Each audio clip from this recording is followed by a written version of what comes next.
Are you so excited? Do you feel like a huge weight has just been lifted? Yes. Okay. I feel a lot of things.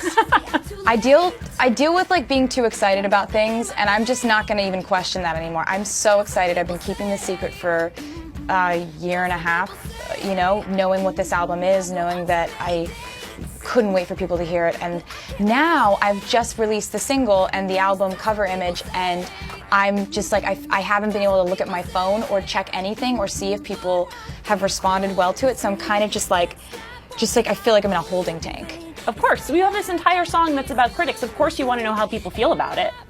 That's a very good point. So we've been waiting for this. 1989, how does it compare to Red? 1989 is such a different album than Red. With Red, one thing I liked about it, but one thing that's very different than 1989 is that Red was very, you'd hear mandolin on one song, and then the next song you'd hear dubstep, and you'd just sort of think, what? And it was also emotionally, it was a very devastated record. It was about dealing with an intense heartbreak, and 1989 is about the phase after that where you brush yourself off and you're okay, and you write about what your life is like then. How different was it writing an album at 22 versus 24?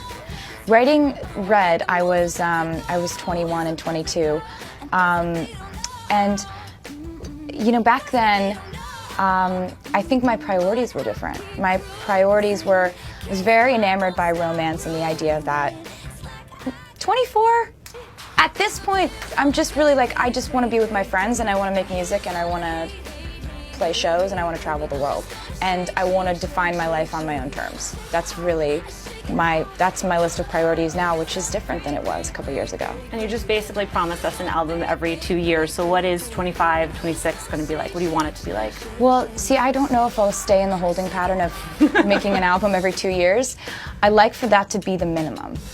I probably won't ever put out an album in less than that, because I think you need to give yourself time to change and experience things and learn lessons so that you have these things to tell your fans, these important epiphanies that you've had that may somehow, you know, apply to their life in some way, in a bad moment or a great moment or a moment where they want to dance or a moment where they want to cry, and you can be there for them in those moments because you've had enough of those moments in your own life over a 2-year period.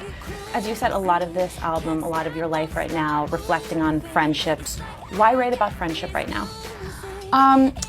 You know, I think my life has changed in ways that have surprised me. You know, deciding to spend my time in New York, cutting my hair, becoming all of a sudden surrounded by this great group of strong, like beautiful, smart women who challenge me and push me forward.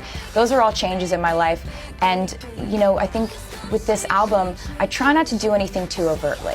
Like, you know, yes, my life is consisting of priority on friends right now, but I don't have any song that's like, best friends anthem. Like, I really am trying to put these messages across subtly and tell stories where kind of those aspects of my life are felt rather than kind of said to you. You do know, though, if you put that song out, it would be a top hit.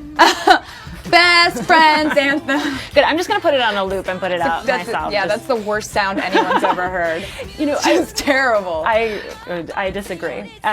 You've talked before about being sort of a normal person who's under incredibly abnormal circumstances, and I wonder, when you're making friends, if you do look for people, though, who share that life experience.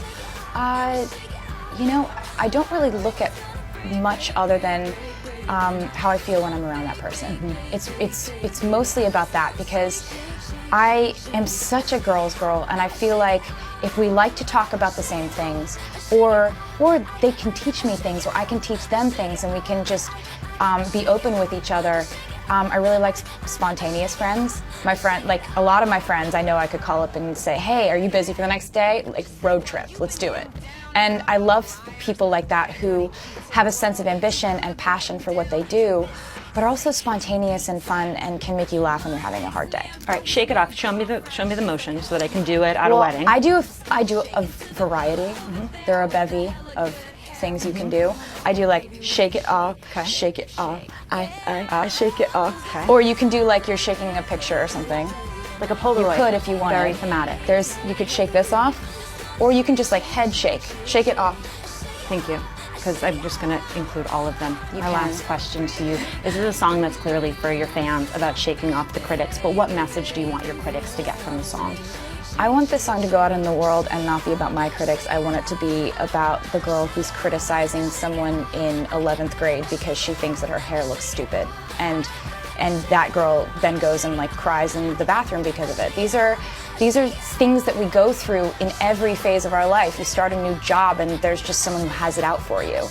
And I hope that maybe, you know, I had a lot of days where I would come home from school and get in the car and my mom would try so hard to console me because someone had made fun of me or someone had said something about me or not invited me to something I was dying to go to. And she would always try to find songs that would bring me out of that. And music always helped distract me from that. So I think my greatest hope is that this started out being about my life, and I just want it to go out into cars and speakers and, you know, earphones and become about their lives.